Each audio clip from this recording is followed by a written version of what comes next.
Saludos, mi nombre es Omar Azuero Moretti y bienvenidos al podcast de literatura Palabra Figurada. Este es el episodio número 11 y vamos a tocar nuevamente algo que corresponde a la literatura hispanoamericana, como son las vanguardias literarias. Y en este caso vamos a tocar una revista muy importante dentro del contexto cultural de los años 50 en Venezuela, llamada la revista Canta Claro. Y para hablar sobre esto tenemos nuevamente a dos invitados de lujo que ya estuvieron con nosotros en el episodio número 8 hablando sobre la revista Válvula. Para quienes estén interesados pueden volver a verlo y lo pondremos en la descripción del video. Que tenemos aquí a Roger Vilaín y a Diego Rojas Atmat para hablar sobre la nueva publicación que ellos han hecho. Han rescatado este texto, lo han digitalizado y han hecho comentarios muy interesantes sobre lo que ofrece este texto en el ámbito de los años 50. Así que bienvenidos otra vez, muchachos. Me alegra mucho tenerlos a ustedes aquí. Gracias, Omar. Gracias de nuevo por la Gracias, invitación. Omar. Vamos entonces a, para los que no recuerden, porque ya hablamos mucho sobre el pasado y el contexto académico de ambos compañeros, vamos a hablar un poquito sobre ellos para los que están escuchando esto por primera vez, ¿no? Vamos a hablar de Roger Vilaín, es licenciado en letras con un diploma de estudios superiores en lingüística, magíster en filosofía y tiene un doctorado en ciencias de la educación. Es un profesor investigador en la Pontificia Universidad Católica del Ecuador, sede Quito, con áreas de la investigación en ética y literatura. Y también tenemos a Diego Rojas Atmat, que es doctor en letras, es magíster en literatura iberoamericana y licenciado en letras por la Universidad de los Andes. Es profesor de la Universidad de Guayana y de la Universidad Católica Andrés Bello, sede Guayana. Y es autor de varios libros y artículos relacionados con la historia, la teoría y la crítica literarias, contando entre sus libros Mundos de tinta y papel, la cultura del libro en la Venezuela colonial y obviamente la edición que hicieron en conjunto de la revista Válvula, que repito, hablamos bastante sobre este gran hallazgo y esta recuperación en el episodio 8 del podcast. Compañeros, quisiera un poco hablar sobre un poco la relación y la comparación, porque veo que hay una línea que ustedes están manteniendo en este momento, que es rescatar digamos, las revistas que durante mucho tiempo han estado reposando en los repertorios, en las bibliotecas nacionales y que nadie conoce, aunque muchas veces hemos oído mencionar por la tradición crítica literaria del momento. Entonces, ustedes tuvieron la oportunidad, que parecía una odisea, de rescatar la revista Válvula, que fue prácticamente el único número que había en Venezuela y me atrevería a decir en el mundo. Me gustaría saber entonces un poco cómo llegaron a la publicación, al hallazgo de este manuscrito, perdón, esta edición de la revista Canta Claro. Es decir, había un solo ejemplar, encontraron varios, era más o menos el mismo estado, el mismo problema que encontraron con la revista Válvula, ¿o fue diferente? No sé, Diego, si quieres, adelante tú. Adelante, sí. Bueno, eh, fíjate, Omar, eh, sin proponérnoslo, esto se ha convertido en una especie de línea de investigación, ¿no? De revisión de revistas literarias venezolanas. Ujú, Esa no fue la intención inicial cuando emprendimos el trabajo con Válvula. Simplemente fue una necesidad que nos surgió desde nuestras épocas de pregrado, ya que habíamos comentado en el capítulo sobre la revista Válvula cuando ujú, conversamos sobre eso, y es que en las clases de literatura venezolana que veíamos, esas clases se convertían como una suerte de discusión metafísica, porque hablábamos de cosas que no veíamos. Nos ujú. hablaban de la revista Válvula, pero nadie había visto la revista. Es decir, que lo que nos dijesen de la revista teníamos que quedar pies juntillas porque no había posibilidad de comprar. Ahí circulaba, pero en pocas manos, una fotocopia de válvula y no incluía, por ejemplo, la publicidad ni las ilustraciones. Porque claro, cuando se sacó la fotocopia, no se consideraba esos elementos, esas secciones, no se consideraban como parte significativa para comprender la realidad de la revista. Entonces era simplemente una fotocopia incompleta, hecha, y aunque era de la importancia de válvula que se mencionaba en todas las historias de la literatura venezolana y no existía en los archivos y en las bibliotecas, ¿no? Se nos ocurrió la idea de, bueno, en el mundo debe existir algún ejemplar. Lo mismo sucedió con la revista Cantaclaro. Luego de haber hecho ese trabajo con Válvula, bueno, Roger y yo pensamos en la posibilidad de continuar este tipo de trabajo y se nos vino a la mente la revista Cantaclaro. De la misma manera, de la revista Cantaclaro, se habla de ella, pero como una anécdota en la mayoría de las historias de la literatura venezolana. La menciona Juan Liscano en su panorama de la literatura venezolana actual, Pedro Díaz Serra, por ejemplo, en la antología de la antigua y moderna literatura venezolana. Hay, por ejemplo, el que quizás habló un poco más allá de pocas líneas y la anécdota, fue un trabajo de Pausides González que se publicó en este trabajo maravilloso que es Nación y Literatura, de Carlos Pacheco, Luis Barrera Linares y Beatriz González Estefan. Allí, en ese tomo de Nación y Literatura, se incluye este trabajo de Pausides González que se titula De la Alborada a Cantaclaro, Literatura y Compromiso en 5 revistas. Pero de Cantaclaro solamente se habla página y media. Y solamente para hablar del contexto y un poco, muy brevemente, de su significado político, ¿no? Entonces, ante ese problema, Roger y yo decidimos, bueno, otra vez a la tarea de detectives, tratar de encontrar un ejemplar de esa revista. Cosa difícil porque habíamos leído que la revista había sido decomisada por la Seguridad Nacional y que no existían ejemplares, ni siquiera, o habíamos oído que ni siquiera circuló la revista, ni siquiera salió de la imprenta. ¿Cómo encontrar un ejemplar para poder hacer un estudio más extenso de la revista y poder decir mayores certezas, tener mayores certezas de lo que vamos a decir?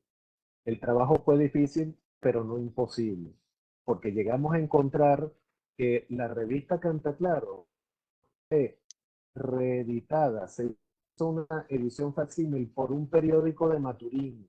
Imagínate, eso lo llegamos a encontrar y llegamos a tener en nuestras manos esa edición facsímil. Un periódico de Maturín, ya te veré el nombre, llamado Canaguaima. Canaguaima, suplemento literario número 50, de Maturín, 9 de febrero de 1987. El periódico es El Sol de Maturín. Allí encontramos esa edición y bueno, en la Biblioteca Nacional, por suerte, también encontramos un ejemplar original de la revista, pero con la portada cortada por la mitad, la portada rasgada. Se veía solamente la mitad inferior de la portada. Con esos dos elementos, ahí respiramos con tranquilidad, Roger y yo, y dijimos, bueno, ya tenemos el ejemplar en la mano, ahora sí, manos a la obra. O sea que lo que Ese, nosotros estamos ese, viendo, disculpa que te interrumpa, Diego, porque yo ajá. la edición facsimilar comienza inmediatamente con la presentación de la revista y vemos la imagen de Rómulo Gallego. Esa no es la portada original, ¿verdad? La portada original está perdida o en todo caso incompleta. Es la portada original, pero esa fue tomada de la edición facsímil del periódico de Maturín, del Sol Ok. de Maturín. La El resto de la edición, revista, sí, el la- resto de la revista sí está completa, es tomada del original. claro. Ok. En la edición que estaba que encontramos, Omar, en la Biblioteca Nacional, ahí sí estaba mutilada, ¿no? Un poco en la portada. Entonces, pues nada, esto era, bueno, en primer lugar, muchísimas gracias por la invitación nuevamente, Omar. Un placer, ¿no? Para mí, para nosotros, conversar contigo, tocar estos temas que son apasionantes, ¿no? Y bueno, como decía Diego, la idea nace a partir de cierta inquietud y cierta inconformidad, ¿no? Desde nuestro periodo de estudiantes de pregrado, allá en la Universidad de los Andes, porque, bueno, se trataba de unos estudios y de unos objetos de estudio prácticamente fantasmagóricos, ¿no? Porque nunca los veíamos una pequeña fotocopia borrosa, manoseada, ya recuerdo claramente esas clases, ¿no? Entonces, pues la idea fue naciendo a partir un poco de esa realidad, ¿no? Ya en Guayana, ya en la Universidad de Guayana, ¿no? Nos propusimos pues estudiar un poco esta revista y otras además, ¿no? Si quieres, de eso podemos hablar después. Otras revistas que por algunas razones pues no fue posible. llevarlas adelante, pero bueno, es otro cuento, ¿no? Historia es harina de otro costal y más adelante podemos tocarlo si te parece. Pero esa más o menos fue la historia, ¿no? Del estudio hecho a válvula y también finalmente a Cantaclaro después. ¿Cómo de todos los lugares donde podría haber estado esa revista ustedes llegaron a Maturín? ¿Alguien les dio el dato? ¿Lo dedujeron de algún tipo de información en cartas o algo por el estilo? Ahí está, lo Eh, consiguió básicamente Diego, bueno, entre otras razones porque tiene familia en Maturín, contactos con Ok. Maturín, con Monagas, etcétera. Tú puedes ampliar un poco el asunto, Diego, ¿no? sí, claro, y además, como soy un ratón de biblioteca, no puedo ver un cúmulo de libros viejos desordenados porque ahí me meto para ver qué papeles encuentro. Y por casualidad encontré, fíjate la alegría que tuve al ver esa edición facsímil de Cantaclaro. Wow. Claro, esa edición no respetaba el tamaño original de la revista, pero eso lo anunciaba en la misma portada, ¿no? Porque decía, anunciaba cuál era el tamaño real, pero esta reedición, esta impresión facsímil, eh, venía en otro tamaño más pequeño, quizás para ajustarlo Al a periódico, la imprenta del claro. periódico. Sí. Esa era ¿Y básicamente la Este, razón. de qué año era esa edición de Canaguayma? ¿Podrías repetirla? Porque sé que era el número 50, dijiste, El pero ¿de qué año era esa 87 edición creo, ¿no? facsímil? 80 y tanto, Cana- 87. Canaguayma es el nombre del suplemento literario. El Ok. periódico es El Sol de Maturín y salió el 9 de febrero de 1987. 87, Ok. sí. Me imagino que sin ningún tipo de impacto, porque no recuerdo algo dentro de la comunidad, digamos, cultural de Venezuela, ¿no?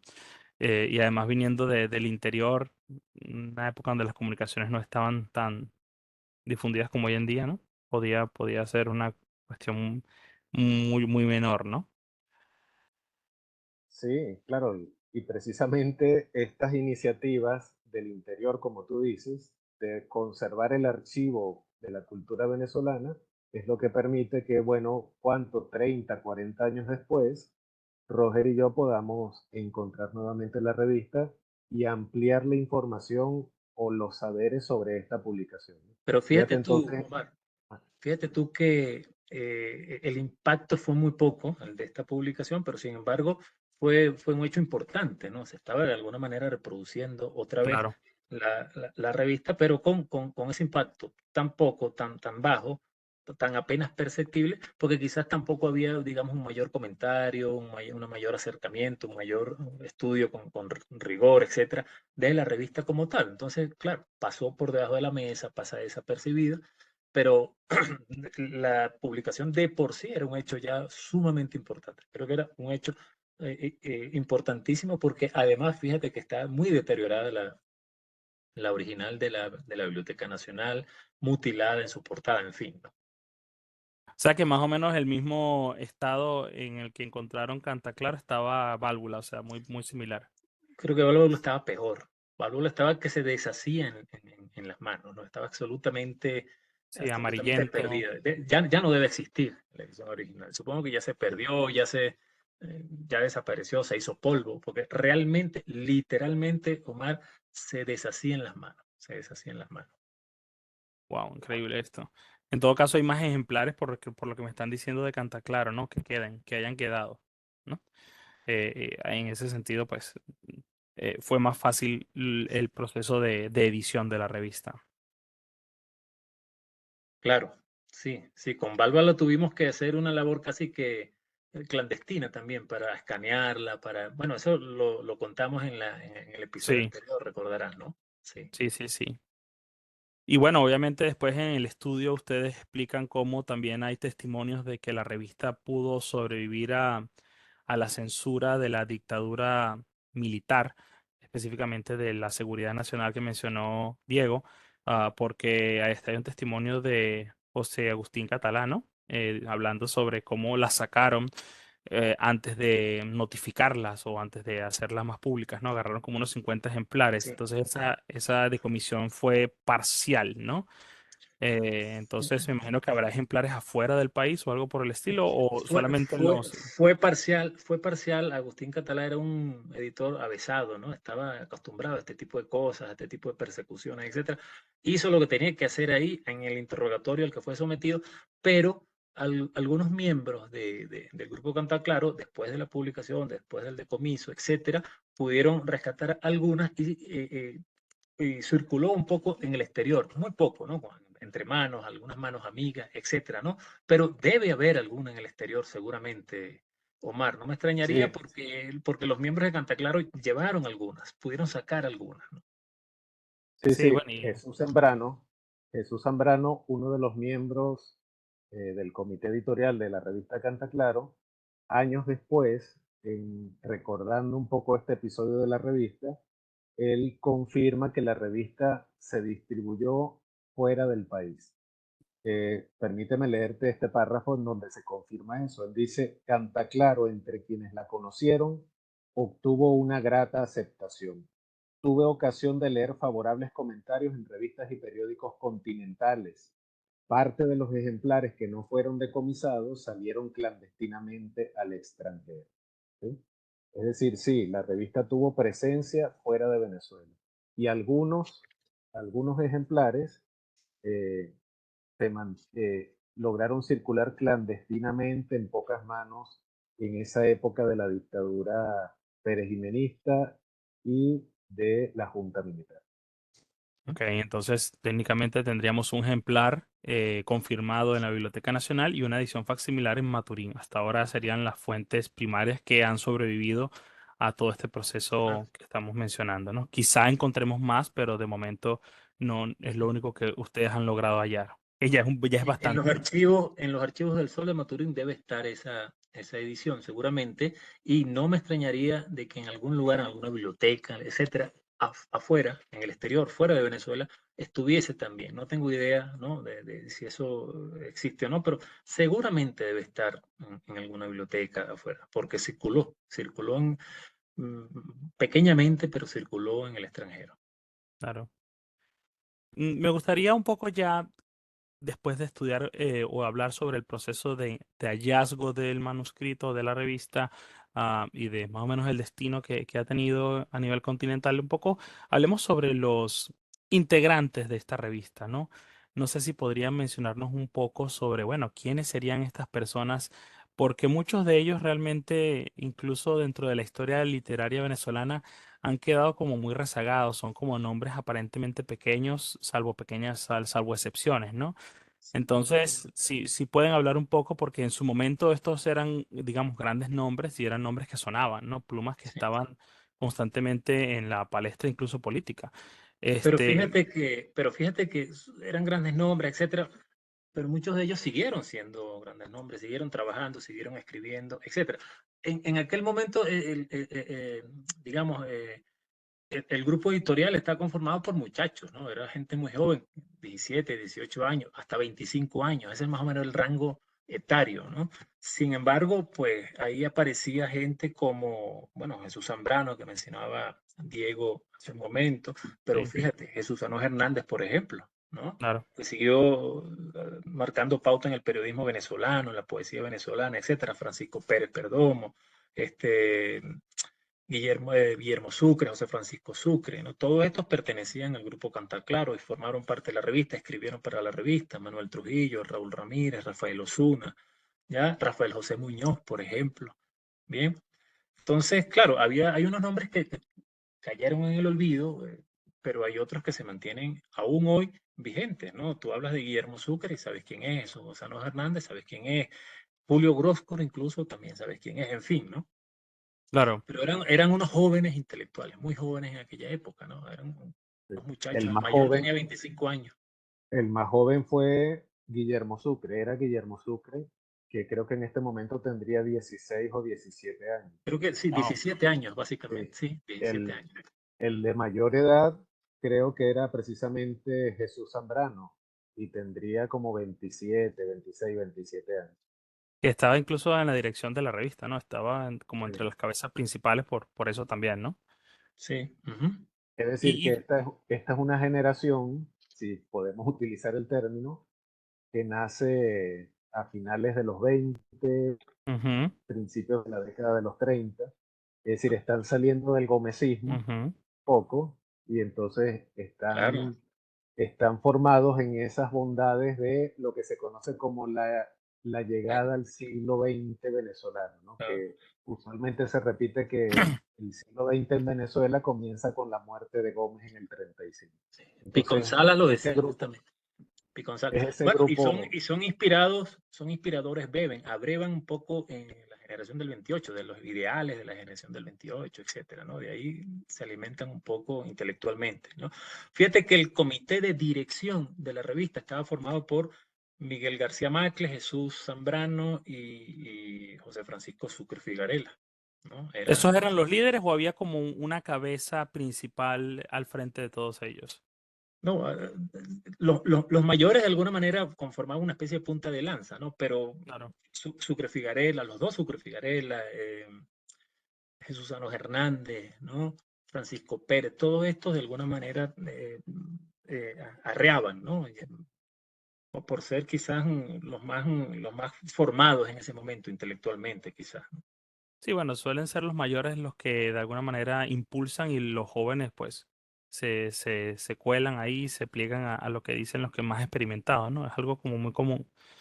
En ese sentido, pero si nosotros analizamos esta generación, que ciertamente, como dice Diego, es una generación que está disfrutando un poco de la democracia, ¿no? Vamos a ponerlo entre comillas, porque sabemos que el periodo de los 40 es en ese sentido un poco tiene sus matices, ¿no? Sus bemoles.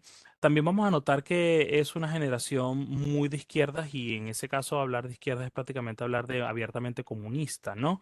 Aunque después vemos que los Pero adecos ojo, son de ojo, ojo, izquierda. ellos se declaran como de izquierda democrática, progresista, ¿no? Tienen claramente, claramente en la línea de pensamiento, la línea de acción, la ideología que declaran, sí, es una izquierda progresista, pero democrática, ¿no? Hacen Sí, énfasis en la como, democracia. o sea, es más como acción democrática, digámoslo así, ¿no? Que es una suerte Sí, de, una especie de socialdemocracia. una Ajá. so- sí, aunque el término todavía en ese momento no había cuajado, Claro, ¿no? pero es lo que podríamos ver hoy como una centroizquierda, ¿no? No radical en ese sentido. Aunque después vamos a ver a gente como Macle, creo que va a ser miembro del Partido Comunista u otras personas, ¿no? Que van a militar abiertamente en el comunismo.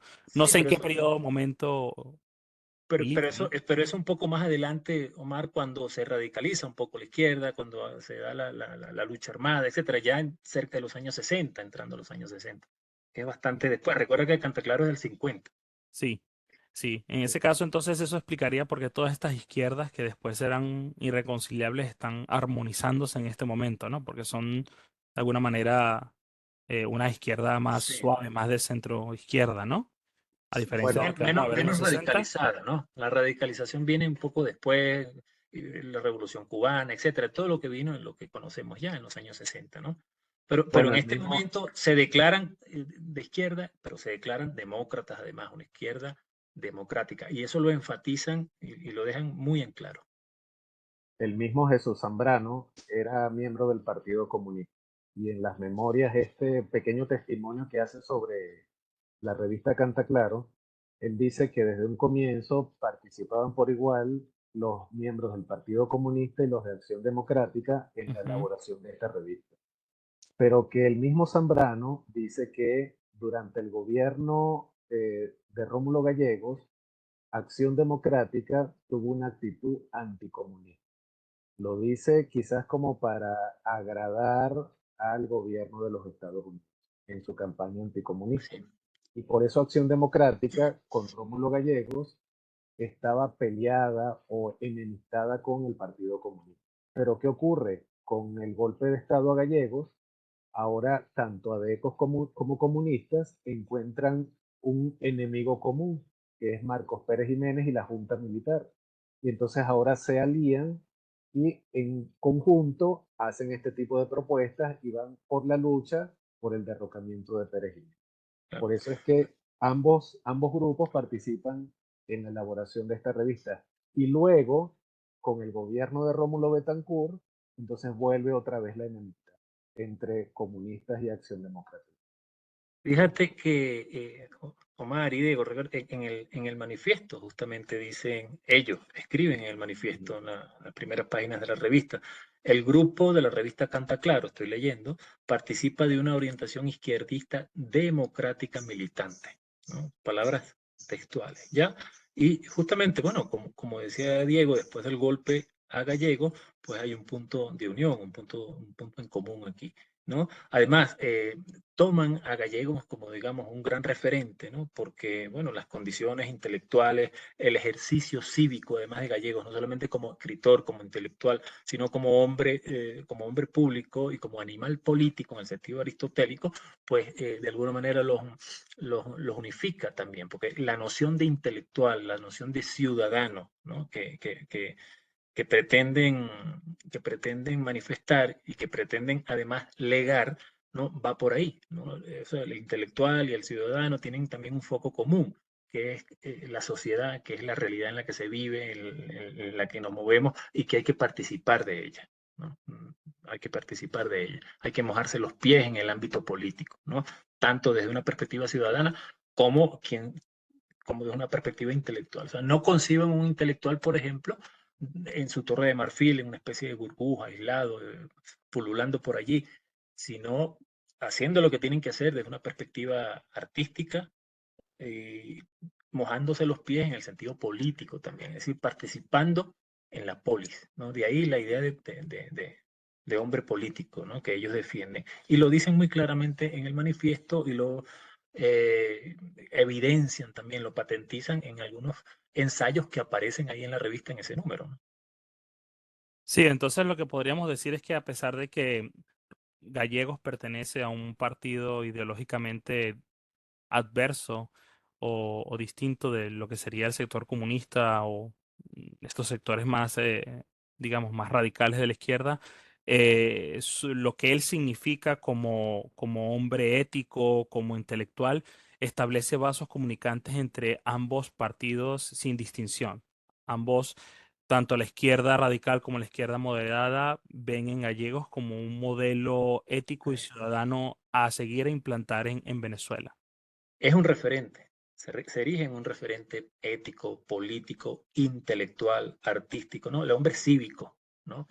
Al que hay que emular y al que hay que justamente presentar como modelo a la sociedad, ¿no? Recuerda que la noción de intelectual que manejan estos muchachos, estos jóvenes, tiene que ver también con un modelador, o sea, el intelectual es una especie de maestro que enseña no solamente su arte, sino que enseña también ciudadanía y que modela ciudadanía, ¿no?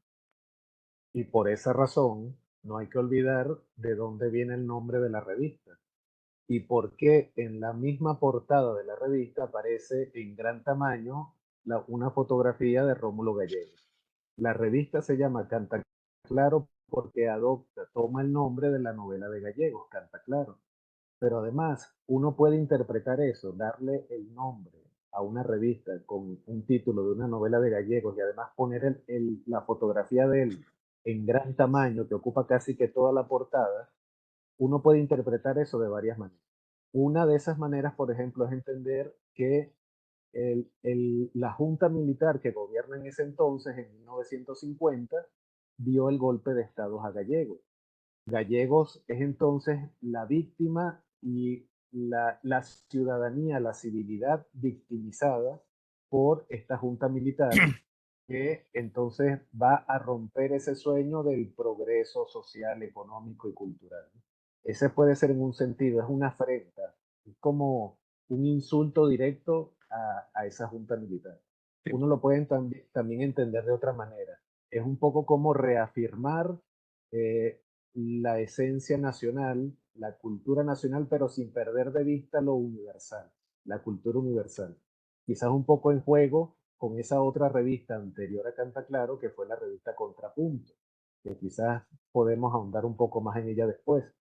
Pero la otra interpretación que puede darse es eso que comenta Roger, ¿no? Que es que Gallegos representa lo que tenemos que recuperar, la civilidad, la democracia, ¿sí? Fíjate que entonces, no gratuitamente, esa revista lleva ese nombre y pone como portada la imagen de ese maestro de América, como lo llamaron ahí en la revista, Rómulo Gallegos. Y en ese sentido son pioneros también, de alguna manera, a propósito, a propósito pues, de la gesta, ¿no? Que debe llevar a cabo un intelectual, un artista, etcétera, inmiscuyéndose en la realidad social en la que vive, a la que pertenece, no aislándose de ella y modelando de alguna manera para los demás una razón de ser, ¿no? Un motivo fundamental, ciudadano. En el manifiesto, voy a leer un pequeño parrafito al respecto, donde dejan claramente sentado esto también, ¿no? Entonces dicen así, abro comillas, el artista no está más allá de la tierra ni del universo, vive y siente con nosotros, no desconoce su realidad de artista, pero no puede despreciar la realidad del mundo humano, natural y cósmico que le circunda. Entonces es un observador de la realidad y tiene que, en ese sentido, entonces intentar modificarla, ejercer una especie de pedagogía social, ¿no? Y todo eso forma parte, pues, de esa idea, de esa noción de intelectual, de artista, que ellos propugnan, que ellos de alguna manera asumen, ¿no? Y entonces difunden, ¿no? Y llevan adelante. Yo creo que las interpretaciones que dice Diego incluso son complementarias y lo que tú estás diciendo también, Roger, y eso se fortalece por el hecho de que cuando uno lee los documentos que logró eh, publicar la dictadura militar en su momento, hay un marcado espíritu militarista. Es decir, hay un desprecio abiertamente dicho cuando uno lee algunas cartas, por ejemplo, de Chalbó, incluso del mismo Pérez Jiménez, donde conciben al militar como superior en ética, en disciplina y en manejo de los recursos en comparación con los civiles. Y eso que está diciendo, obviamente, es un complemento que fortalece la idea de un escudo civil, ¿no? Contra la barbarie militarista. Ellos propugnan todo lo contrario, justamente la idea de civilidad. La pregunta que me queda un poco ya desde el plano especulativo es, de todas las obras que tiene Gallegos y que de alguna manera están creando un impacto literario no solo nacional e internacional, como todos sabemos, esa famosa tríada Doña Bárbara, Cantaclaro y Canaima, ¿por qué de las tres, que son como las más relevantes, Canaima y no, por ejemplo, Doña Bárbara, que sabemos que es la que lo catapulta y la que genera todo este movimiento que lo convierte en un héroe civil, en una suerte de figura solar? ¿Qué piensan ustedes? ¿Por qué Te Canta pregunto, Claro y no Doña Bárbara, por ejemplo? El nombre de la revista. Me parece que ese título no es fortuito tampoco. Sí, Canta Claro y no por Doña qué Bárbara. canta claro? ¿Y por qué no quedarse con Canaima e irse Ujú, a Doña Bárbara? Claro, hay interpretaciones, recuerdas, de Doña Bárbara como también esa lucha entre la civilización y la barbarie. ujú, ujú. Y uno diría, bueno, ¿y por qué no le pusieron Santos Luzardo, no? No Claro. sé, eso es parte de la especulación que uno pudiéramos, no encontramos referencias de por qué. Ahí, por ejemplo, en la revista Canta Claro, el primer texto es una salutación, una bienvenida que da Juan Liscano, Ujú, y él también juega un poco con esa idea de Canta Claro y de anunciar las verdades y de decir tal cual las cosas como suceden ante ese silencio, él mismo lo dice, ¿no? Ante ese silencio que está ujú. reinando en la sociedad entonces. Es como alzar la voz ante un contexto de dictadura. No sé, quizás esa es la razón. También me pones a pensar un poco porque luego el Partido Comunista, el periódico del Partido Comunista, ¿De una popular? sí, sí, pero creo que también se llamaba también Cantaclaro. Creo que Ah, posteriormente a esto no sabía. tenía el No, nombre de no conozco. Cantaclaro. Es decir, habría que hacer un poco esa genealogía de ese título, ¿no? ¿Por qué nace? ¿Por qué se adopta ese nombre? Y cómo también subsisten otras publicaciones dentro del Partido Comunista.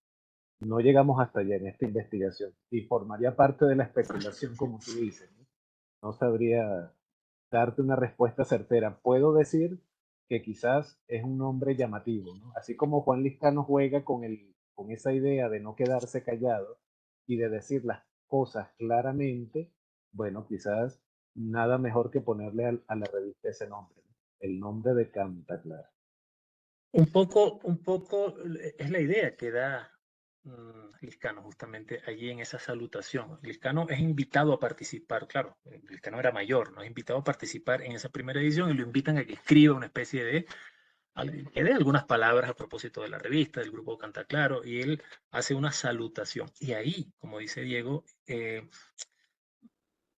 habla de Cantaclaro y juega incluso con el nombre, ¿no? No dice por qué, el porqué del nombre como tal, pero sí que ese grupo dice las cosas claramente, ¿no?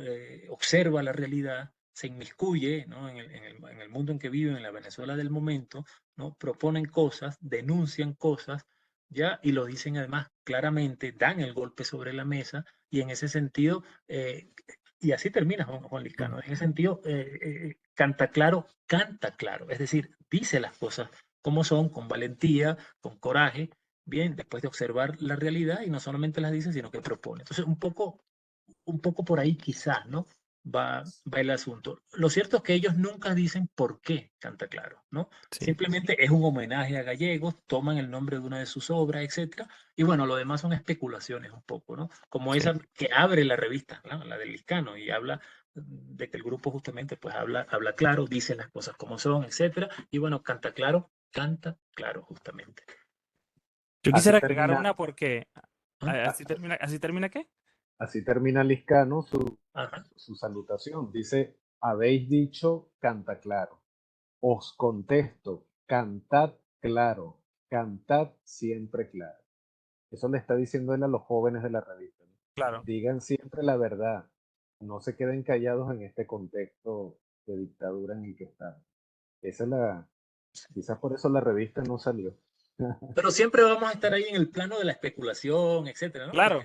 ni siquiera ellos dicen por qué esto, ¿no? Pero por ahí quizás va la cosa. Por ahí Pero quizás. obviamente no fue un Team Marín, no fue, bueno, vamos a Exacto. agarrar una ruleta porque pudo haber sido sobre la misma tierra. Bueno, en esa época creo que todavía no estaba. Pero a mí me parece que hay algo interesante si lo vemos de una perspectiva semántica, que si fue fortuito, fue felizmente fortuito. Y es que ¿qué tiene que ver Canta Claro que no tiene las otras obras? No, obviamente, como dijo Diego, Doña Bárbara es una reflexión un poco sobre la barbarie, ¿no? Doña Bárbara que representa esa fuerza destructiva que eventualmente un civil Santos Luzardo logra marginar. No destruir porque sabemos que se va, pero no, al final no sabemos si murió o no. Entonces es como una suerte de barbarie que queda ahí latente en los márgenes. Pero me parece que el hecho de que Canta Claro tenga que ver con el mundo del llano y del llanero hace una alusión a una construcción que se hace culturalmente desde el siglo XIX del llanero como la figura que simboliza verdaderamente la venezolanidad. Antes de que la República en 1830 se construyera, el gran símbolo de la americanidad era el indígena, ¿no? Como vemos en las representaciones durante la Guerra de la Independencia. Y después eso va cambiando a esta figura que nosotros tenemos, que es el Juan Bimba, que es ese hombre pata en el suelo, Hombre del pobre, que no pueblo, habla sí. bien, hombre de pueblo, que es básicamente cuando uno lo ve en las representaciones, un llanero. Y me parece que el hecho de que ese llanero aparezca después en su máximo esplendor en el mundo de Canta Claro es una especie de símbolo solapado que habla de gallegos con la venezolanidad. No solamente es un hombre civil, sino que es la representación del verdadero pueblo venezolano que debemos construir e implementar en Venezuela. Esa es la razón por la que a mí me parece que es Canta Claro y no Doña Bárbara, que es la barbarie, y no es Canaima, que es el mundo de la selva, que digamos, el indígena y el mundo de la selva más bien es un mundo Claro, digamos ajeno, que ¿no? Canaima está más alejado un poco, ¿no? Sí, Desde el muy punto de vista alejado. Sí, semántico de todo esto. claro, Pero es pero una interpretación válida la que tú haces, ¿no? A propósito de Canta Claro. Y junto con el nombre como tal, ¿no? O sea, cantar claro, hablar de la claridad, ¿no? Hablar de las cosas como son, decirlas en su momento, ¿no? Lo cual para ese momento y en ese instante pues exige, implica valentía, ¿no? Explica y exige jugarse incluso la vida, ¿no? La libertad, etcétera, ¿no? Entonces, decir las cosas como son no era muy fácil en aquel momento, ¿no? No, Entonces, para nada. no, bueno, yo creo que el nombre Omar, tiene mucho que ver con eso. Omar, excelente análisis, te compro la idea.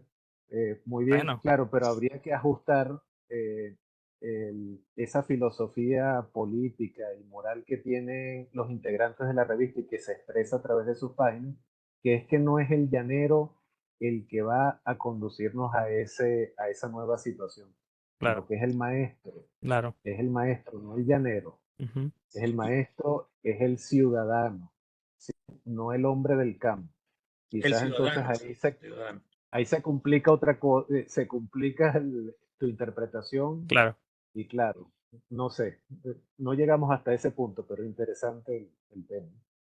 Yo pongo el maestro y el ciudadano al llanero, como tú dices. Eh, es importante esto, además, porque a lo largo de la revista vemos que hay algunos paradigmas fundamentales, ¿no?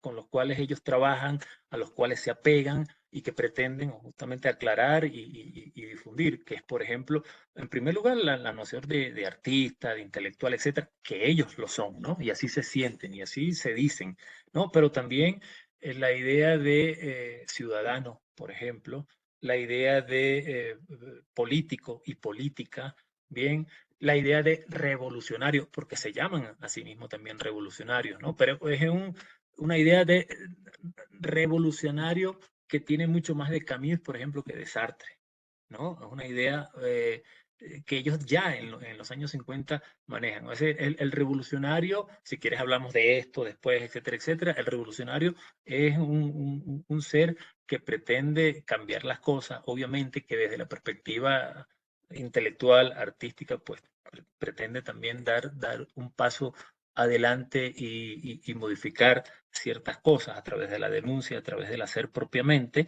pero el revolucionario nunca puede estar supeditado, por ejemplo, a la política, nunca puede estar supeditado, por ejemplo, a la ideología, ¿no? Tienen claro eso en ese instante, ¿no?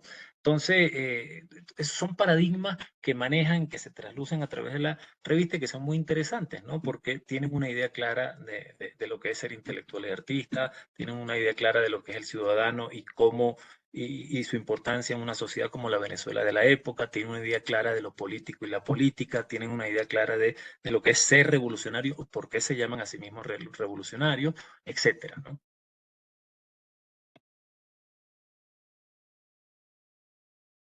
Ya se me fue ahorita el ruido.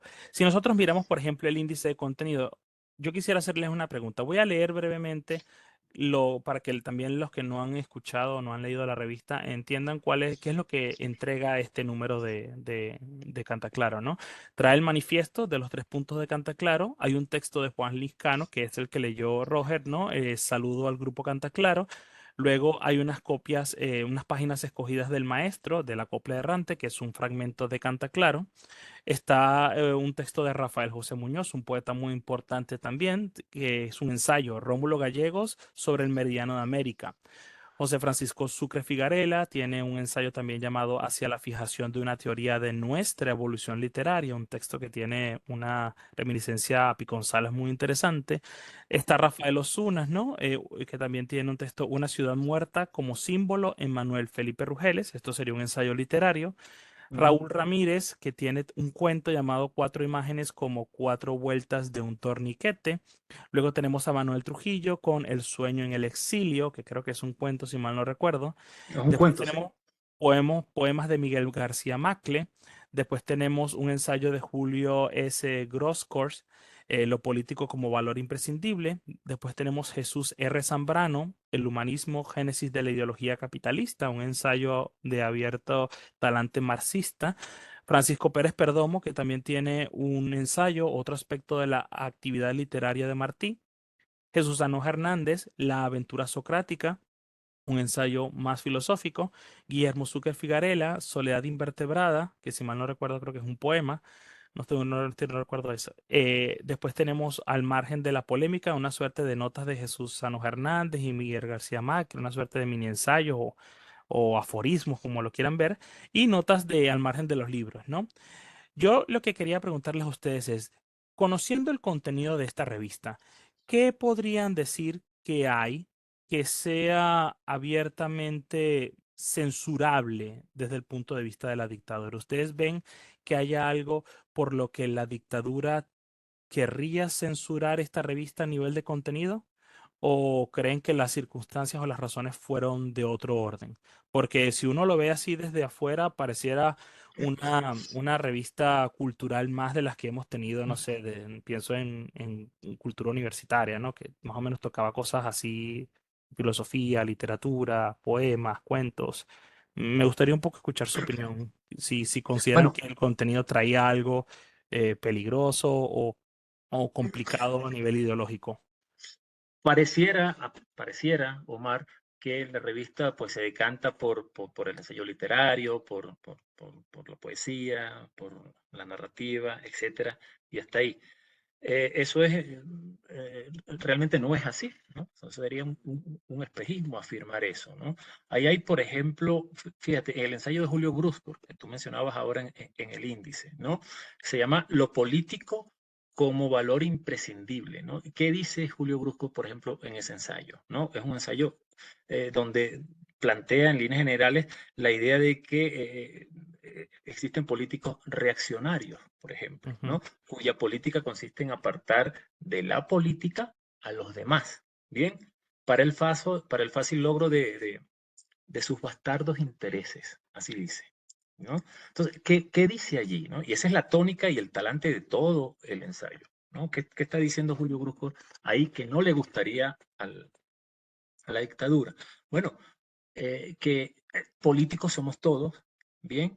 Que cuando justamente ejercemos ciudadanía, pues ujú, hablamos de política, criticamos, señalamos, ¿bien? Cambiamos sacamos del poder a quien no lo merece porque no está haciendo las cosas bien, ¿no? Es decir, es un llamado a la democracia, ¿ya? Y hay una especie de denuncia justamente a los políticos de la época, que los políticos que están en el poder, porque lo que quieren es el silencio, la sumisión, la obediencia, el control, ¿no?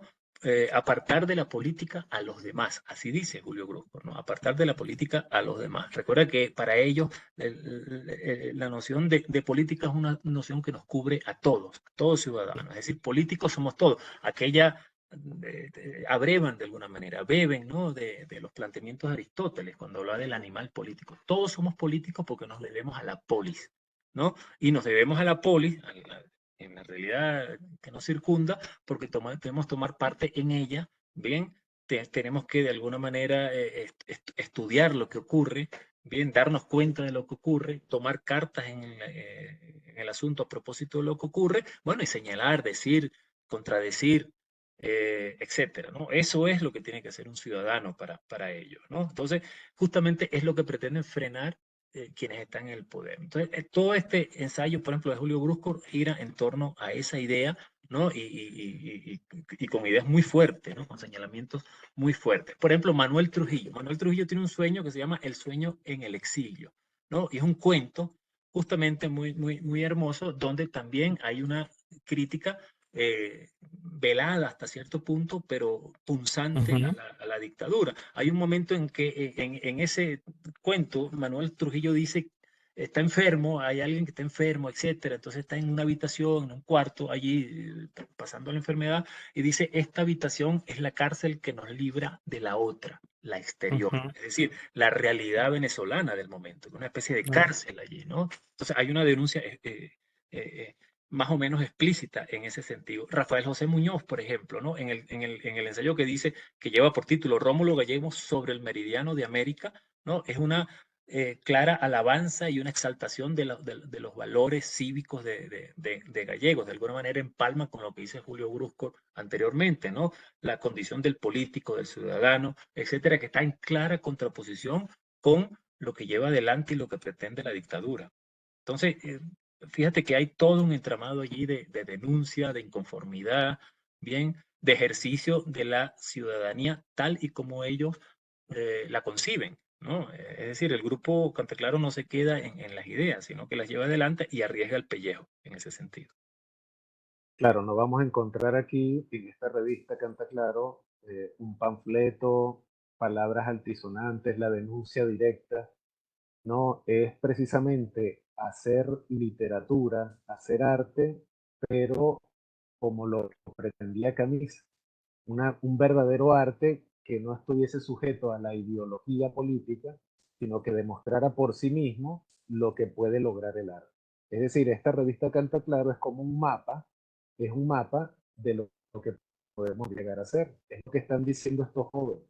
Es lo que perdimos también, porque lo que comentamos anteriormente, dedicar una revista, un título y una portada con la imagen del presidente que fue hace poco más o poco menos de un año, que fue derrocado, bueno, mostrar una revista con una alta factura, una gran calidad literaria, pero además con una impresión y un diseño también cuidados, eso hace que esta revista sea subversiva para la Junta Militar. Claro, Es decir, en este sentido, ellos están viendo que la cultura así hecha, sin la ideología partidista, sino para todos y de verdad y de altura, se está convirtiendo entonces en un problema. Puede llegar a ser un problema.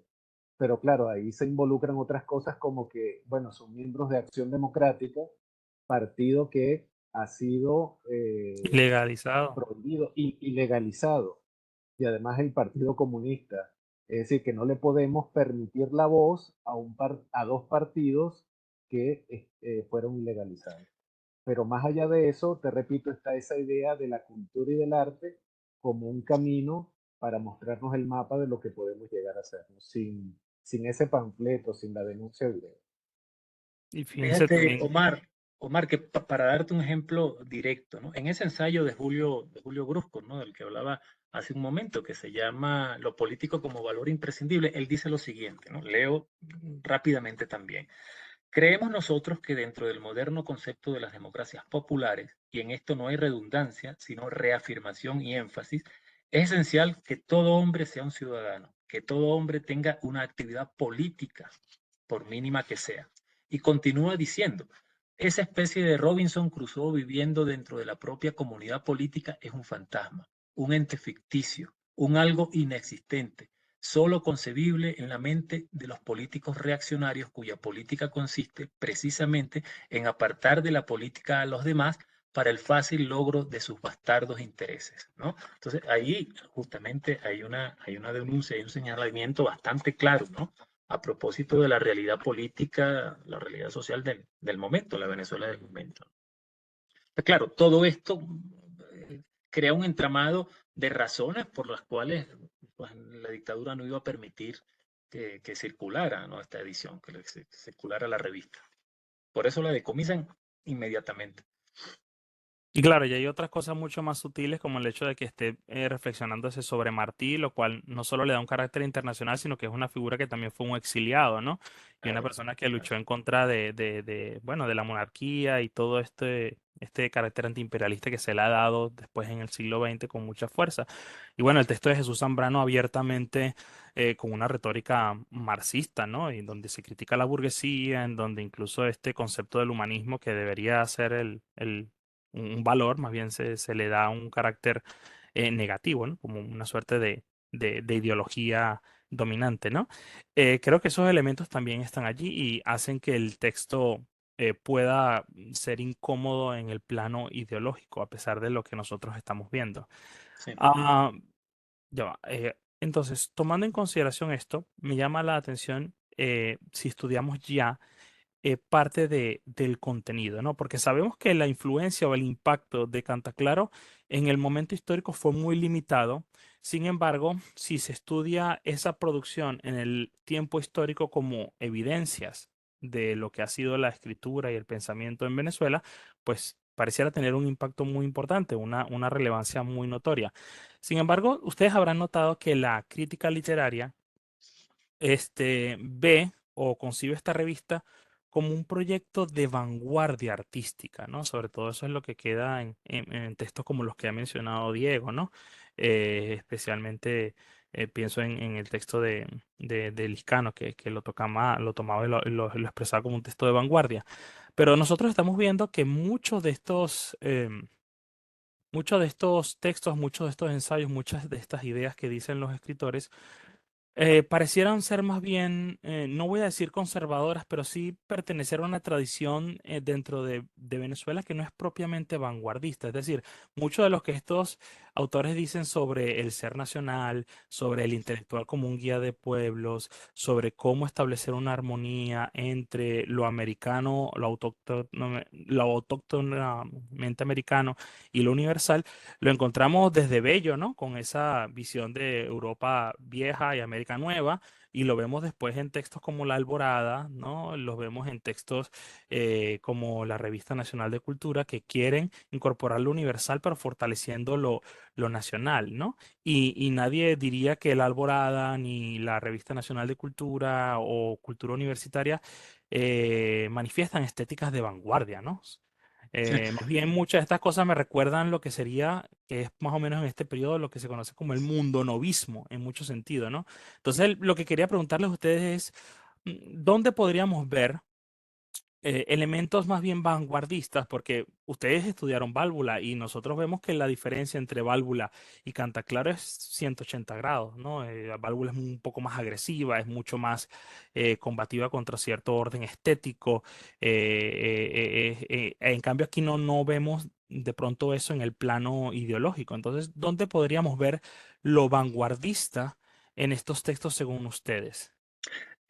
Uno de los elementos clave es la inclusión de la política y del hecho político tal y como ellos lo entienden en el plano del arte, ¿no? Desde una perspectiva de denuncia, desde una perspectiva también de propuesta, ya, ojo, sin supeditar bien el hecho artístico y la condición de artística y el rol de artista a la ideología. Eso es creo que es una idea clave, ¿no? Que incluso va a influenciar tremendamente a movimientos futuros, ¿no? Por ejemplo, Sardio, El techo de la ballena, ¿no? Ya en los años, en el 58, Sardio, en los 60, El techo de la ballena, específicamente el 61, donde la sociedad, el problema social, la política, ¿no? Desde una perspectiva social, pues va a formar parte también del movimiento. Entonces, en ese sentido, hay una inclusión clave que Válvula de alguna manera la tomaba en cuenta también,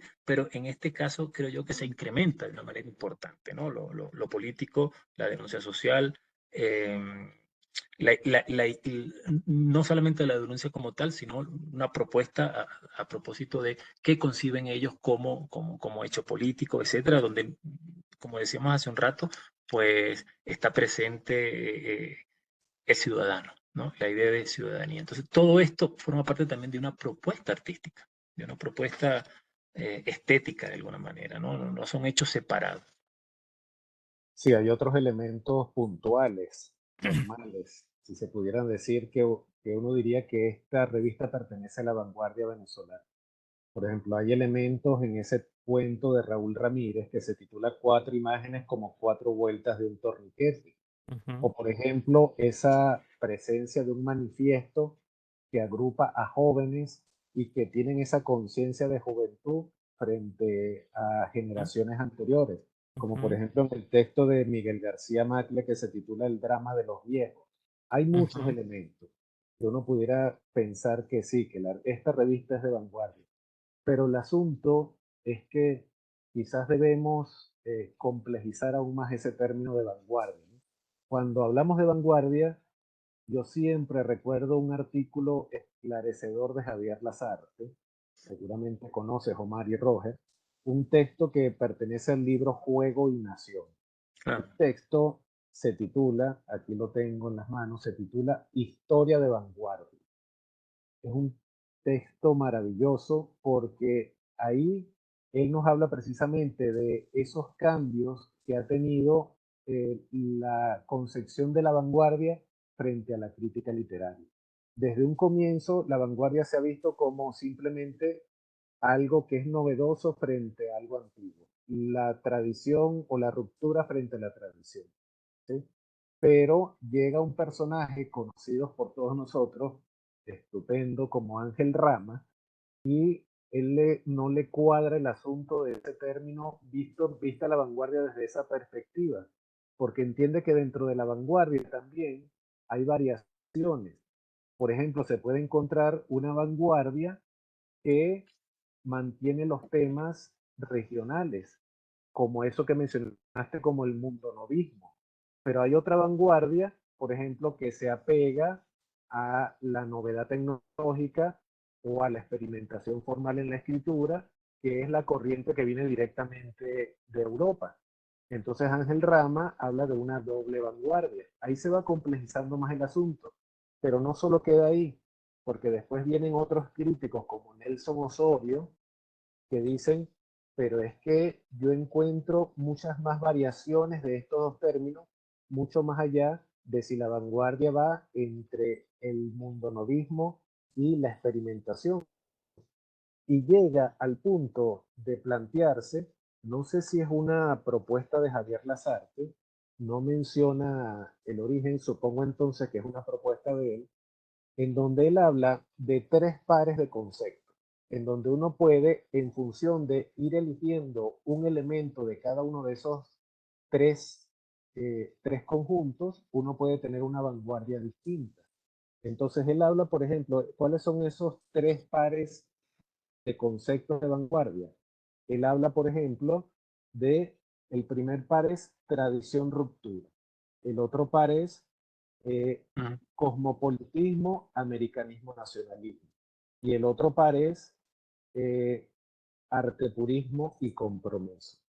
Fíjate, entonces él dice que uno puede encontrar una vanguardia, suponte tú que sea eh, eligiendo un elemento de cada uno de esos tres conjuntos, uno puede encontrar una vanguardia de ruptura, nacionalista y de compromiso. ¿Ves? O uno puede encontrar una vanguardia de tradición, arte purista y con compromiso también. Perdón, sí, de tradición cosmopolitista y de compromiso. Si uno comienza a sacar la cuenta de cuántas posibilidades pueden surgir eh, de esas variaciones, uno puede llegar a la idea de tener 36 vanguardias distintas. Y es así, porque por ejemplo, uno en la recta Canta Claro, uno consigue cada uno de estos elementos dispersos. Por ejemplo, tú, Omar, hablabas del texto de Zambrano como un texto muy cargado de la ideología marxista, o uno puede encontrar un texto también del nacionalismo, exaltando, por ejemplo, la figura de Rómulo Gallegos. Otros pueden encontrar, por ejemplo, la idea del compromiso en el arte, u otros, por ejemplo, hablan de la necesidad de que sea simplemente un arte por el arte. Fíjate entonces que desde esa perspectiva, eh, aquí hay una cita que pone Javier Lasarte y la toma de Suárez, y dice, a veces en el mismo grupo y en la misma revista, manifiestos donde se exhibe lo moderno, cosmopolita, al lado de convicciones exigentes sobre la propia identidad nacional e incluso étnica, mezcladas con acusaciones al imperialismo que desde siempre atropelló a los pueblos de América Latina. Es decir, entender solamente la vanguardia desde dos polos de la tradición o la ruptura, ya quizás no sea eh, tan fértil para la investigación literaria, ¿no? Entonces hay que ver todas esas variaciones que nos muestra precisamente la revista Canta Clara. Entonces, no es una contradicción que sea de vanguardia, pero que asuma temas nacionales, por ejemplo. No es una contradicción en ese sentido. Por eso es que Javier Lasarte termina diciendo, por ejemplo, que habría entonces quizás que entender la vanguardia no como una corriente o movimiento, sino como una época en la cual surgieron diversas manifestaciones, entre ellas, por ejemplo, la que se menciona, la de la ruptura, la del mundonovismo, entre muchas otras. ¿Sí? Omar, Juan Liscano dice lo siguiente en ese sentido, ¿ya? La publicación del único número de la revista Canta Claro, la publicación del único número de una revista que la dictadura decomisó, sus integrantes en su mayoría fueron requeridos violentamente por la lucha cívica y dispersados por el exilio o la cárcel, ¿no? Eso lo sabemos. Sin embargo, a su breve paso, ofrecieron a través de sus poetas más calificados textos precursores de las rupturas que se operarían años después. Ahí pienso yo en Sardio, ahí pienso en El techo de la ballena, ahí pienso ya en movimientos de los años 60, etcétera, ¿no? Si tomamos un pequeño fragmento, por ejemplo, de la antigua y la moderna literatura venezolana de Pedro Díaz Seijas, ya él dice lo siguiente: de Cantaclaro salen los nombres de Miguel García Macle, que ya hemos mencionado, Rafael José Muñoz y Jesús Anoja, ¿no? Un poco los nombres que preponderan más adelante. La Claro, poesía de este grupo respira un aire épico, dice, en la que la naturaleza y el hombre cobran dimensiones extraordinarias. Ya una idea de hombre, una idea de hombre íntimamente vinculada a la idea de ciudadanía, ya que de alguna manera es el germen, digamos, de lo que viene después, porque en los grupos de los 60, en las vanguardias, ya no sé si llamarlas vanguardias, pero los grupos de los 60, en los grupos literarios, movimientos cívicos, etcétera, de los 60, pues hay una ruptura entre esa idea del hombre como aquel llanero que tú mencionabas hace un momento, como aquel hombre del pueblo, etcétera, ¿no? Que se parte, ¿no? Y que da pie entonces a una nueva cosmovisión, que es la del ciudadano, justamente, ¿no? Del ciudadano. Todo esto forma parte de una estética también, ¿no? Que maneja Cantaclaro primerísimamente, ya en los años 50. claro. Aunque también, bueno, en ese momento tenemos ya autores con conocimientos, digamos, en el ámbito de la poesía, estoy pensando en conocimientos de este tipo de estéticas, ¿no? Pienso en Elena y los elementos de Sánchez Peláez, ¿no? Que ya está incursionando en este mismo periodo y de manera, yo me atrevería a decir, paralela en el ámbito de la estética surrealista, ¿no? O Snorri Rivera, ¿no? O un poquito más adelante también, en el occidente del país, ¿no? Pienso en el grupo Apocalipsis, ¿no? Donde está Millo Vestrini y también Snorri Rivera y otros grupos más, ¿no? Entonces aquí parece que hay algo que viene de esa renovación de los 40 que muy bien ya nosotros conocemos, ¿no? Que viene con este tipo de autores. Entonces ustedes, si tuviesen que decir el rasgo que esta revista diferencia de un contrapunto, de una revista como Cultura Universitaria, de una revista como la Revista Nacional de Cultura, de una revista como La Alborada, sería elementos que van en función de la ruptura o que van en función de una ideología mucho más nacionalista y telúrica.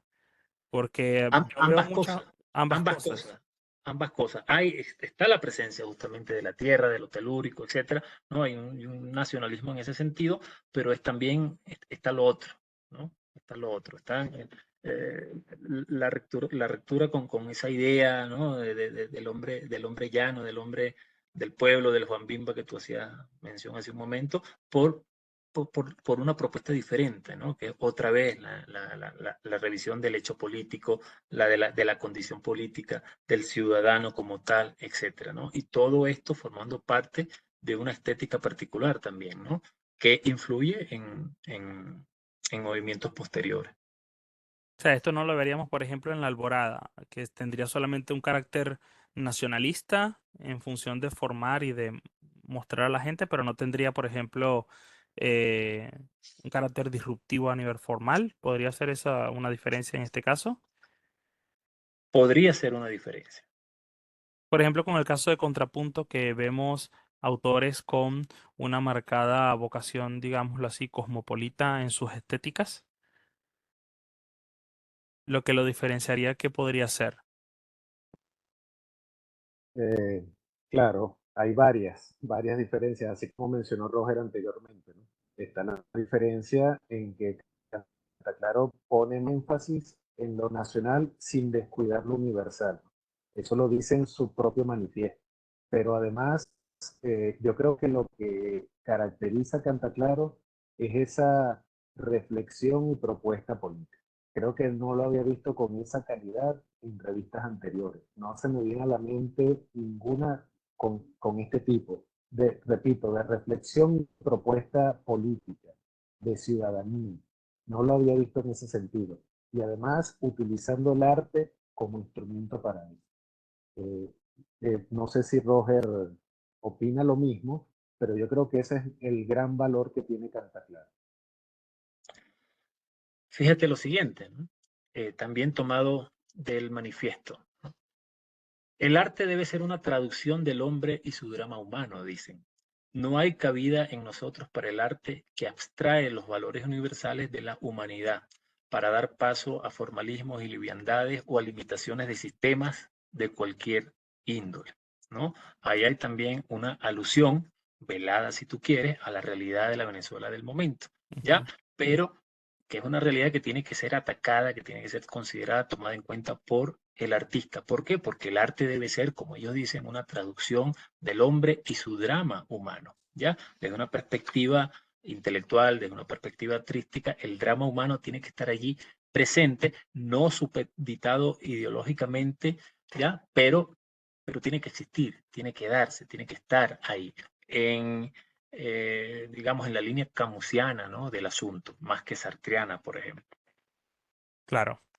Bueno, entiendo ya el asunto y bueno, si ustedes ven la revista, sobre todo las personas que estén interesadas en leer, notarán que estéticamente, como han dicho nuestros compañeros, hay ciertos elementos formales muy novedosos, ¿no? Que es lo que yo personalmente quiero rescatar, porque lo demás me recuerda mucho a lo que ya hemos hablado, ¿no? Hemos hablado de esta revista más en función de rescatar lo nacional y lo americano, ¿no? Que es la presencia de ciertos elementos surrealistas que además llama mucho la atención porque, bueno, todos sabemos que el surrealismo en Venezuela como tal no tuvo escuela, ¿no? Siempre tuvo como autores que conocieron, que bebieron de otras fuentes, pero decir que hubo un movimiento, una escuela surrealista no es correcto y creo que también en Cantaclaro hay elementos muy notorios de ese tipo de estética, ¿no? Que no tuvo tanta fuerza en el país. Ah, ya un poco para ir cerrando, porque creo que hemos hablado en general de la importancia de esta revista, que está disponible en digital para quienes estén interesados de manera gratuita en Internet. De todos modos, pondremos aquí un enlace en la descripción del video para que los que estén interesados puedan acceder a ella. Me gustaría un poco saber, ya para terminar, compañeros, ¿en qué están trabajando en este momento una vez más? ¿Siguen trabajando en otras revistas? Hay otra búsqueda que estén haciendo en este momento que valga la pena mencionar? ¿Qué están haciendo? Nosotros tratamos en algún momento, Omar, Diego y yo, después de Válvula, después de Canta Claro, de continuar un poco esta línea, ¿no? Trabajando con otras revistas. Recuerdo que intentamos incluso eh, analizar, trabajar un poco, estudiar algunas revistas hechas por guayaneses, ¿no? Llevadas adelante por gente de Guayana. Por ejemplo, en Upata, ¿no? El pueblo donde yo crecí, por ejemplo, ¿no? Donde estudié bachillerato, primaria, etcétera. Bien, allí hubo, por ejemplo, de allá, de Upata era la primera mujer periodista, ¿no? Catalogada como la primera mujer periodística de Venezuela, Concepción Acevedo de Tallardá, ¿no? Ella dirigió algunos periódicos, dirigió algunas revistas ya en Ciudad Bolívar, etcétera. Tratamos de llevar esto adelante, no lo hicimos por algunas razones y en algún momento intentamos, ahora sí, estudiar, por ejemplo, ¿recuerdas, Diego? A Carlos Rodríguez Jiménez, por ejemplo, que era un upatense que fue embajador de Venezuela en Japón, por ejemplo, que allá fundó una revista llamada Asia-América, Asia sin H, ¿no? Asia como el continente, El continente. Asia-América, ¿no? Y la buscamos en la Biblioteca Nacional de Venezuela, no existe. La buscamos, esa revista, en la Casa Amarilla, por ejemplo, la biblioteca de la Casa Amarilla no existe. La buscamos creo que incluso en la Biblioteca Uslar Pietri, allí en la... tampoco, no existe la revista. Seguramente estará en algún lugar por allí, etcétera, pero nunca la conseguimos. De manera que se truncaron, ¿no? Esos posibles trabajos que nos emocionaban mucho. Eh, bueno, y después yo salí del país, Diego continuó también allá, en fin, ¿no? Bueno, tomamos algunos caminos que de alguna manera pues, nos alejaron un poco de este objetivo común, que ahí está, ¿no? Que en algún momento pues vamos a retomar, ¿no? De tal manera que actualmente en qué estoy trabajando yo básicamente, bueno, continúo tratando de mezclar un poco, de relacionar un poco la filosofía con la literatura y con la educación. Entonces ahora estamos haciendo, ya debe salir un libro pron- muy pronto donde trabajamos pues eh, varios, varios hacedores, ¿no? De este libro, miembros del grupo de investigación al que pertenezco acá, donde hacemos ciertos estudios acerca de la, digamos, tradición filosófica literaria en el Quito de estoy en la ciudad de Quito actualmente, en el Quito de buena parte del siglo XIX, buena parte del siglo XX, etcétera, ¿no? Entonces, bueno, vamos por ahí, ¿no? En ese camino. Siempre, en mi caso, filosofía, educación y literatura abrazándose, ¿no? Dándose un poco la mano en ese sentido. Estoy ahora tratando de llevar adelante alguna investigación también y un proyecto formal sobre Cortázar, ¿no? Julio Cortázar y la idea del flaneo, ¿no? Del paseante, ¿no? Del paseante urbano que de alguna manera eh, eh, expresó, manifestó Cortázar en muchos de sus cuentos, y no solamente en sus cuentos más conocidos, sino también en aquellos libros collage, ¿no? Que le gustaban mucho a él también. Entonces, por ahí voy, ¿no? Un poco por ese camino, tratando de acercarme un poco a esas ideas, ¿no? A esos elementos.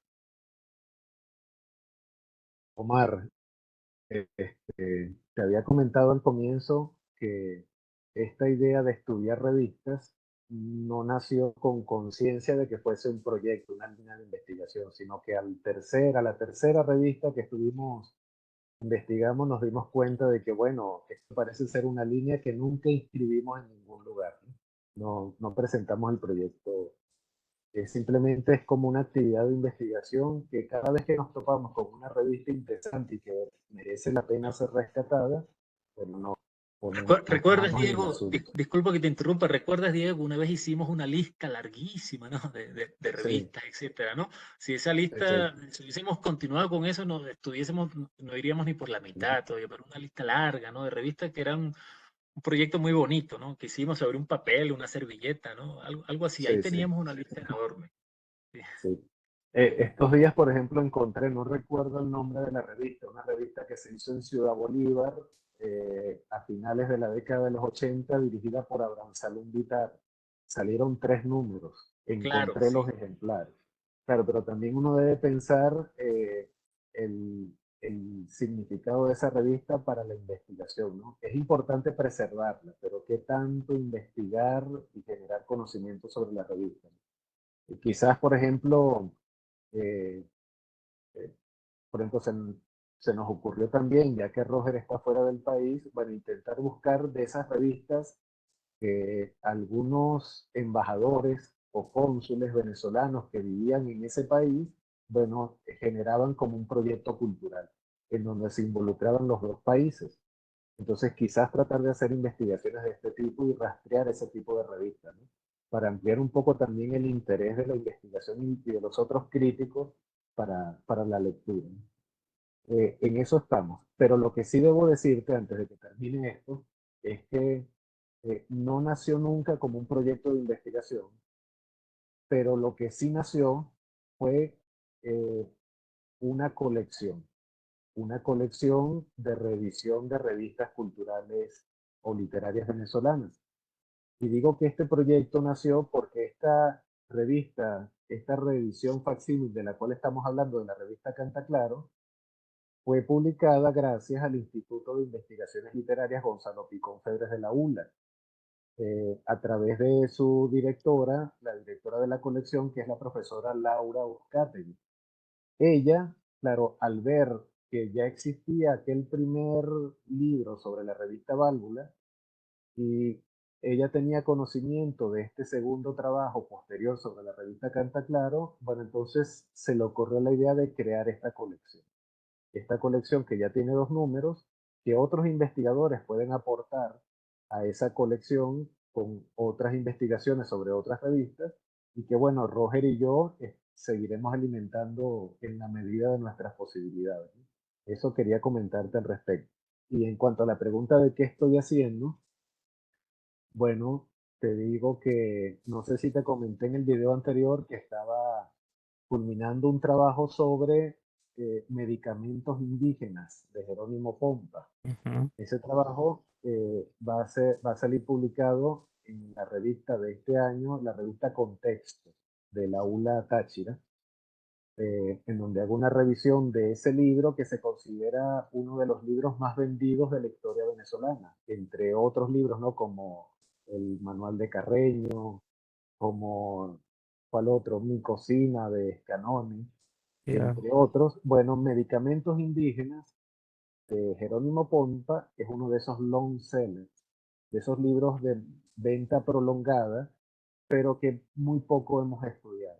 No hemos tratado de conocer el significado de esa publicación en la aproximación que hemos tenido a la cultura nacional.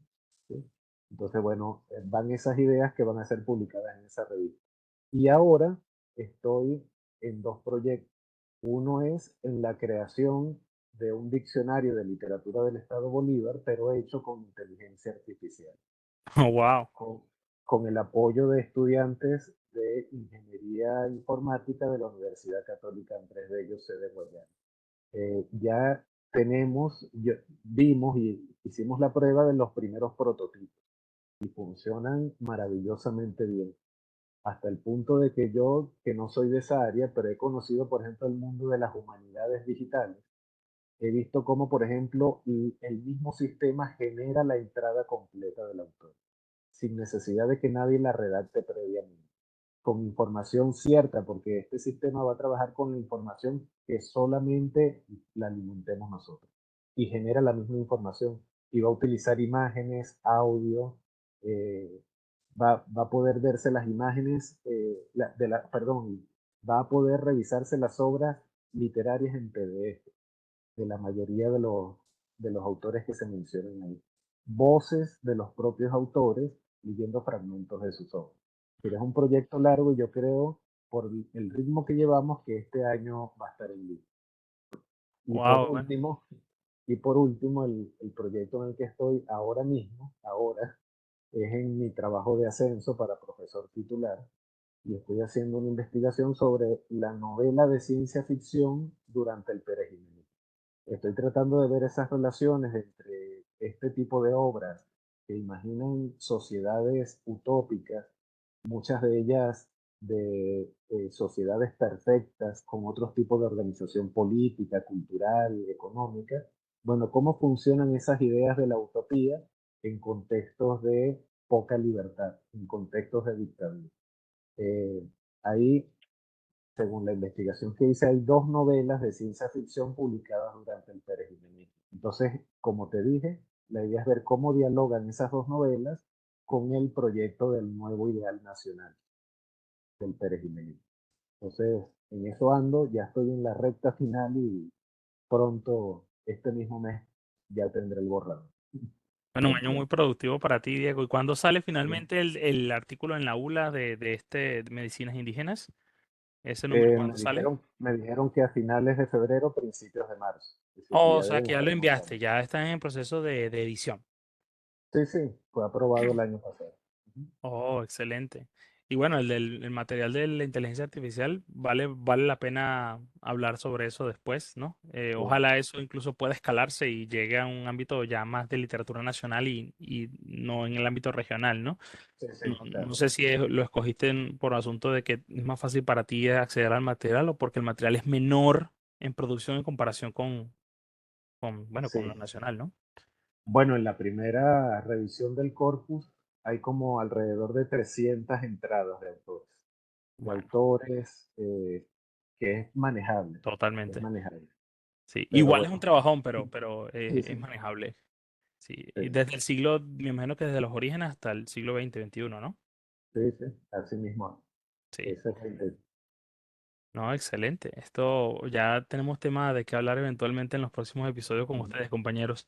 Entonces, bueno, vamos a dar por concluida esta sesión y bueno, a mí no me queda más nada que agradecerles a ustedes, Diego, a Roger, por estar una vez más en este episodio.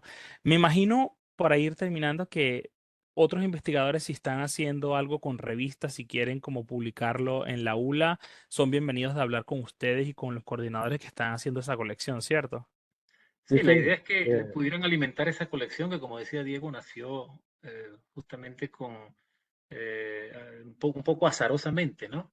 Claro. Teníamos Válvula fue publicada ya en el 2010, pero luego Canta Claro. Entonces ahora está, digamos, abierta esa brecha.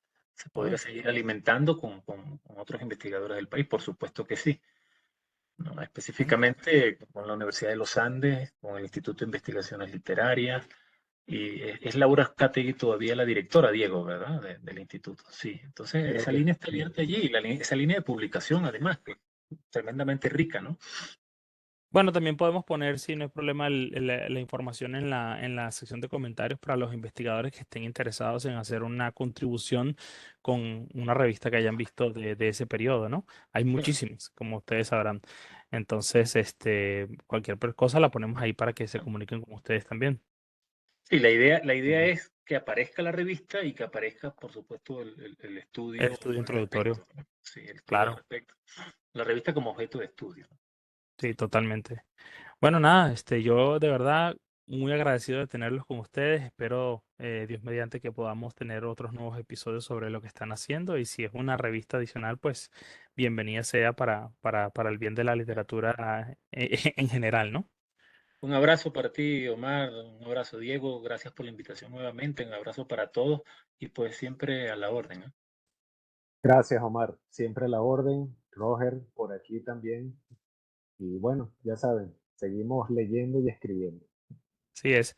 Bueno, los invitamos a que sigan en los siguientes episodios y cualquier duda y comentario pueden hacerlo en la sección de preguntas y nos seguimos viendo. Gracias por todo y hasta el siguiente episodio. Cuídense mucho.